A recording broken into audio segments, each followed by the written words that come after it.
Shalom teman-teman, selamat pagi semuanya. Pagi hari ini kita akan bersekutu mempermuliakan nama Tuhan. Kita akan mulai hari kita untuk memuji nama Tuhan. Sebelum kita mulai persekutuan kita pagi hari ini, mari kita bersatu di dalam doa. Terima kasih Tuhan Yesus buat kasih setia Tuhan dalam kehidupan kami, sehingga dimana pada pagi hari ini kami boleh datang kepada Tuhan, kami boleh memulai hari kami dengan bersekutu memuliakan nama Tuhan. Terima kasih Tuhan Yesus, kami akan memuji menyembah Engkau Bapa. Hanya di dalam nama-Mu Tuhan Yesus Kristus kami berdoa dan mengucap syukur. Haleluya. Amin. Kau yang terindah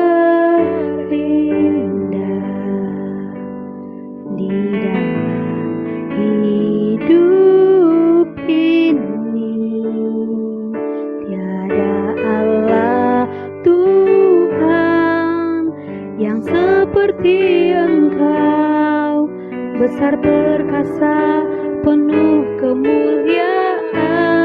Kau yang termanis, Kau yang termanis di dalam hidup ini. Ku cinta Kau lebih dari segalanya, besar kasih setiamu kepadaku. Ku sembah Kau, ya Allahku. Ku tinggikan nama-Mu selalu, tiada lutut tak bertelur. Menyembah Yesus Tuhan Rajaku. Ku sembah Kau, ya Allahku. Ku tinggikan nama-Mu selalu. Semua lidah kan mengaku Engkaulah Yesus Tuhan Rajaku. Dengan sungguh-sungguh lagi kita awal pujian ini dengan katakan, Kau yang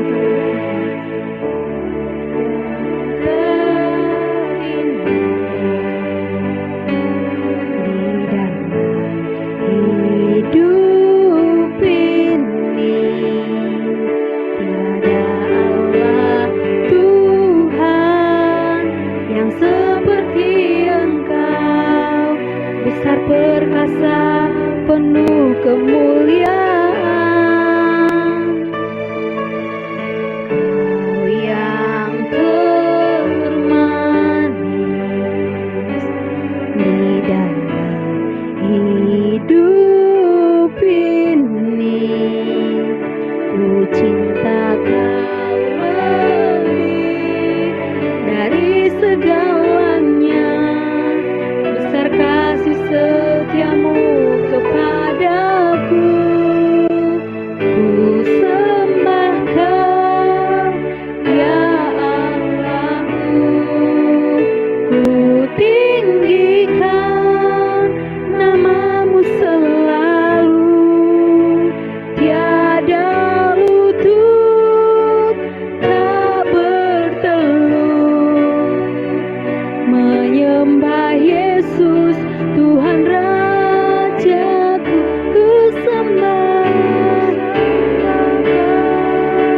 ya Allahku. Ku tinggi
memuji-mujimu, Kau yang layak disembah. Terima kasih Tuhan, terima kasih. Haleluya.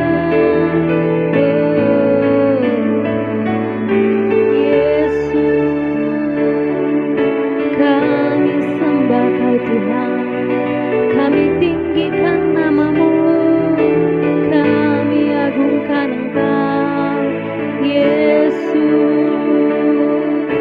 Hanya nama-Mu ditinggikan, hanya nama-Mu dimuliakan, Yesus. Syukur bagimu, syukur bagimu.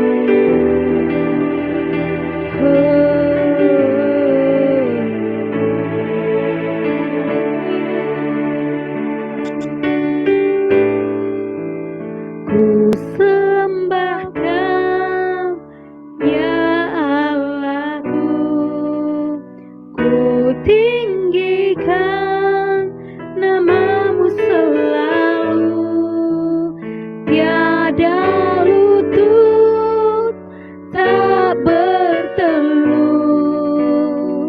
menyembah Yesus Tuhan Raja, ku sembah. Ya Allahku, ku tinggikan nama-Mu selalu, semua lidah kan mengaku Engkaulah Yesus Tuhan Raja, ku sembah.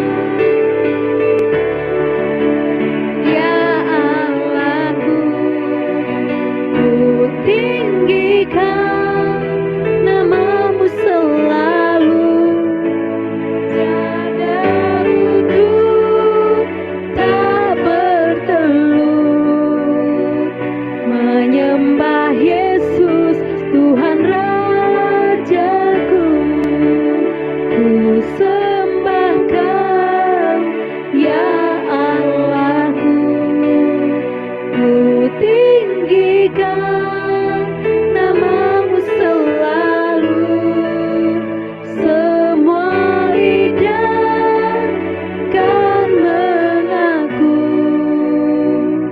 Engkaulah Yesus Tuhan Raja, Engkaulah Yesus, Engkaulah Yesus Tuhan Raja, Engkaulah Yesus, Engkaulah Yesus Tuhan Rajaku.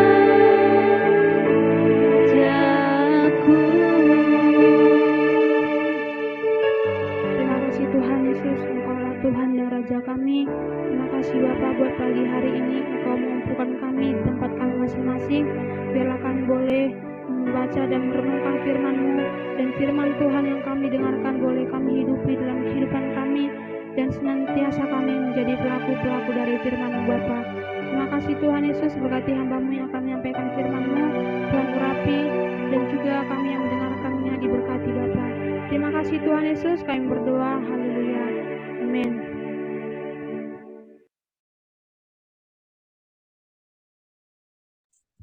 Iya, puji Tuhan, selamat pagi teman-teman semua. Kita akan baca Alkitab kita, Kejadian pasal 9. Kita baca 1 orang 2 ayat ya. Kejadian pasal 9, 1 orang 2 ayat. Nanti Angelika yang akan sharing bacaan ya. Kejadian pasal 9, 1 orang 2 ayat saya akan mulai, nanti saya serahkan kepada Angelika. Lalu Allah memberkati Nuh dan anak-anaknya, serta berfirman kepada mereka, beranak cuculah dan bertambah banyaklah serta penuhilah bumi.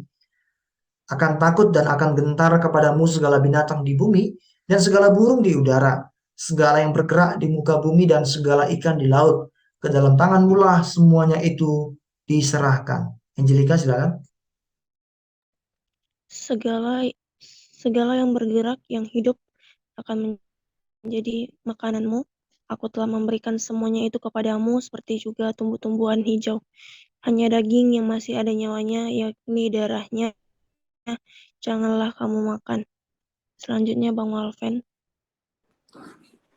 Tetapi mengenai darah kamu, yakni nyawa kamu, aku akan menuntut balasnya. Dari segala binatang aku akan menuntutnya, dan dari setiap manusia aku akan menuntut nyawa sesama manusia. Siapa yang menumpahkan darah manusia, darahnya akan tertumpah oleh manusia. Sebab Allah membuat manusia itu menurut gambarnya sendiri. Selanjutnya Kak Iren. Dan kamu beranak cuculah dan bertambah banyak, sehingga tak terbilang jumlahmu di atas bumi, ya bertambah banyaklah di atasnya. Berfirmanlah Allah kepada Nuh dan kepada anak-anaknya yang bersama-sama dengan dia. Selanjutnya Kak Elizabeth. Sesungguhnya aku mengadakan perjanjianku dengan kamu dan dengan keturunanmu, dan dengan segala makhluk hidup yang bersama-sama dengan kamu, burung-burung, ternak, dan binatang-binatang liar di bumi yang bersama-sama dengan kamu, segala yang keluar dari batra itu, segala binatang di Kak Evi. Maka aku adakan perjanjianku dengan kamu, bahwa sejak ini tidak ada yang hidup yang akan dilenyapkan oleh air bah lagi, dan tidak akan ada lagi air bah untuk memusnahkan bumi. Dan Allah berfirman, inilah tanda perjanjian yang kuadakan antara aku dan kamu, serta segala makhluk yang hidup, yang bersama-sama dengan kamu turun-temurun untuk selama-lamanya. Selanjutnya Kak Carlina. Busurku kutaruh di awan, supaya itu menjadi tanda perjanjian antara aku dan bumi. Apabila kemudian kudatangkan awan di atas bumi, dan busur itu tampak di awan. Selanjutnya Kak Eudia. Maka aku akan mengingat perjanjianku yang telah ada di antara aku dan kamu, segala makhluk yang hidup, segala yang bernyawa, sehingga segenap air tidak lagi menjadi air bah untuk memusnahkan segala yang hidup. Jika busur itu ada di awan, maka aku akan melihatnya, sehingga aku mengingat perjanjianku yang kekal antara Allah dan segala makhluk yang hidup, segala kelima. Berfirmanlah Allah kepada Nuh, inilah tanda perjanjian yang kuadakan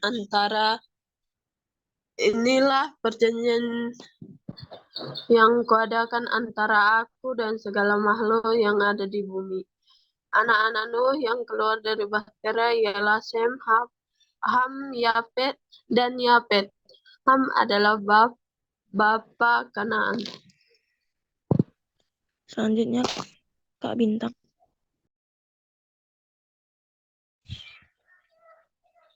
Yang tiga inilah anak-anak Nuh, dan dari mereka inilah tersebar penduduk seluruh bumi. Nuh menjadi petani, dialah yang mula-mula membuat kebun anggur. Setelah ia minum anggur, mabuklah ia, dan ia telanjang dalam kemahnya. Maka Ham, bapa Kanaan itu melihat aurat ayahnya, lalu diceritakannya kepada kedua saudaranya di luar. Sesudah itu Sem dan Yafet mengambil sehelai kain dan membentangkannya pada bahu mereka berdua. Lalu mereka berjalan mundur. Mereka menutupi aurat ayahnya sambil berpaling muka, sehingga mereka tidak melihat aurat ayahnya. Setelah Nuh sadar dari mabuknya dan mendengar apa yang dilakukan anak bungsunya kepadanya, Berkatalah ia, terkutuklah Kanaan, hendaklah ia menjadi hamba yang paling hina bagi saudara-saudaranya. Lagi katanya, terpujilah Tuhan, Allah Sem, tetapi hendaklah Kanaan menjadi hamba baginya. Allah meluaskan kiranya tempat kediaman Yafet, dan hendaklah ia tinggal dalam kemah-kemah Sem, tetapi hendaklah Kanaan menjadi hamba baginya. Nuh masih hidup 330 tahun sesudah air bah. Jadi Nuh mencapai umur 950 tahun lalu ia mati. Ya, baik. Hari ini kita akan mendengarkan sharing firman Tuhan dari bacaan kita, Kejadian pasal 9 yang akan disampaikan oleh saudara Walven. Saya persilakan. Shalom semuanya. Pada hari ini bacaan kita dari Kejadian 9 ada 2 perikop tentang perjanjian Allah dengan Nuh dan anak-anaknya. Bagaimana nanti ya, seperti yang kita baca, bagaimana Ham mendapatkan berkat dari Nuh dan bagaimana Ham mendapatkan suatu kutukan dari Nuh dan Sam dan Yafet mendapatkan berkat dari Nuh.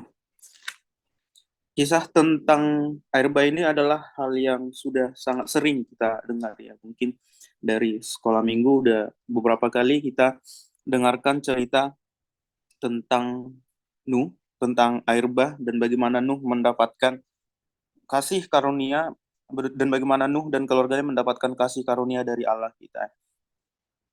Kalau kita lihat dari pasal-pasal yang sebelumnya, sesungguhnya pada pasal yang 9 ini bahwasanya ke air bah yang didatangkan oleh Allah ke dunia sesungguhnya bukan menunjukkan kekejaman Allah kita gitu ya. Bila kita baca pada pasal-pasal sebelumnya, pasal ke-6, bahwasanya Tuhan Allah kita menunggu pertobatan dari manusia gitu ya. Cukup lama Tuhan menunggu pertobatan dari manusia, tapi akan kasih karunia yang Tuhan Allah berikan ini malah manusia menertawakannya gitu. Dan hanya Nuh dan keluarganya yang berlaku baik, taat, setia, dan hidup benar di hadapan Allah pada zaman itu. Gitu. Bagi dosa dan kejahatan manusia, kedaulatan kuasa Tuhan datang dalam bentuk penghukuman. Itu dalam hal ini adalah air bah. Tuhan tidak pernah berkompromi dengan dosa dan kejahatan manusia yang kita dapat pelajari dari kisah Nuh ini dan keluarganya. Di sisi lain, kedaulatan kuasa Tuhan dalam pada pasal yang 9 ini datang dalam bentuk pemeliharaan dan perlindungan. Itulah yang Tuhan lakukan kepada Nuh dan keluarganya. Dasarnya apa gitu kan?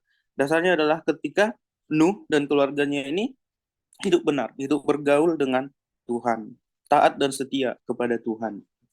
Dari kisah Nuh dan keluarganya ini, kita diberi pengajaran bagaimana menjalani kehidupan sebagaimana orang percaya, bahwa Tuhan sungguh sangat mengasihi setiap orang yang taat dan setia kepadanya.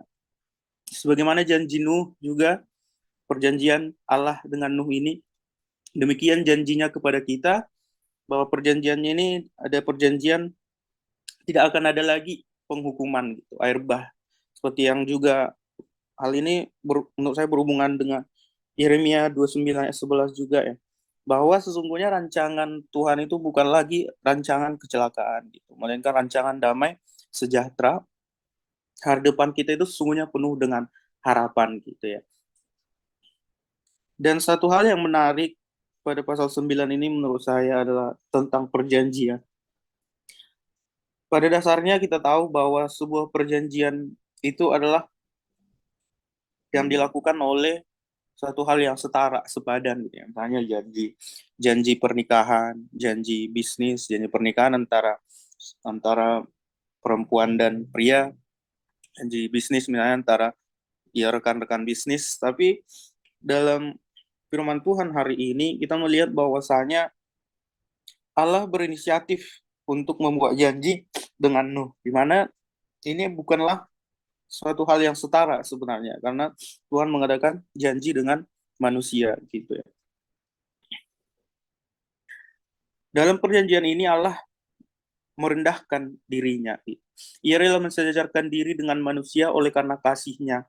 Oleh karena kasihnya kepada manusia. Allah itu adalah kasih. Perjanjian tetap menjadi perjanjian apabila kedua pihak yang berjanji itu ya sama-sama memegang janji tersebut. Akan batal apabila ada salah pihak yang mengingkari janji tersebut. Tapi kita tahu bahwa Tuhan Allah adalah pihak yang tidak pernah lalai atau ingkar terhadap janjinya. Justru manusialah yang seringkali lalai terhadap janjinya, sering mengingkari janjinya. Setelah kisah Nuh ini, apakah manusia berhenti berbuat dosa? Mungkin Alkitab juga menuliskannya bahwa kita juga sering mendengar kisah Sodom dan Gomora. Ketika air bah ini datang, bahwa manusia dalam kehidupannya masih berbuat dosa, tidak berhenti berbuat jahat. Pada faktanya tidak berhenti berbuat jahat. Bagaimana Tuhan juga memusnahkan Sodom dan Gomora ini adalah karena dosa dan kejahatan manusia. Meski demikian, Tuhan Allah tidak pernah membatalkan janjinya, itu ya. Tuhan Allah tetap memegang teguh janjinya sampai pada saat ini. Seharusnya tidak ada lagi keraguan kalau kita lihat ya, karena dalam perjanjian ini Tuhan Allah sudah merendahkan dirinya membuat perjanjian dengan manusia. Seharusnya juga tidak ada keraguan bagi kita manusia bahwa Allah turun ke dunia menjadi manusia, menjadi sama dengan manusia, bahkan hina ya, bahkan mati dan naik ke surga untuk menyelamatkan manusia.